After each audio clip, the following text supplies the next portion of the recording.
Well, hard on the heels of inspiration, the last post, for me, the next step in my learning has been success or failure, i.e. I've been inspired, I've got something that I could potentially do, so will I be a success or a failure at that particular thing?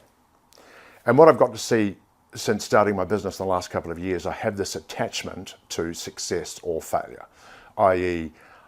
it's not worth doing if we can't do it once and do it well, or we might just not do it at all. And that's kind of been my mindset. And I kind of look back in my career, that's been the continuance. There's been a challenge in terms of my entrepreneurial stuff. So to illustrate that point, I remember back in my 20s, I remember I had a mate who was in the import-export game. It might have been the late 80s, early 90s, and silk ties were all the rage.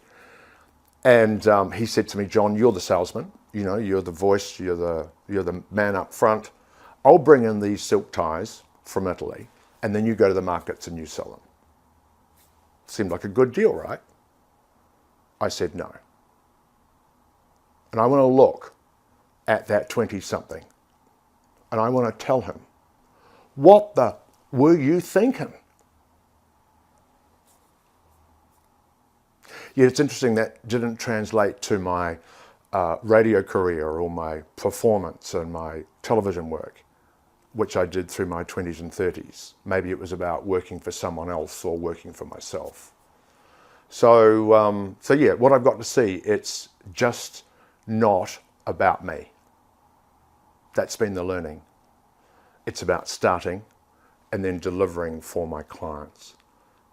I completely trust that I've got the processes, the creative ability, and all the deliverables for my clients. Goodness knows I've had lots of inspiration from all those fantastic people in the last post. So for me, it's about not attachment to success or failure. It's about starting and delivering for my clients, which is really cool to get that learning.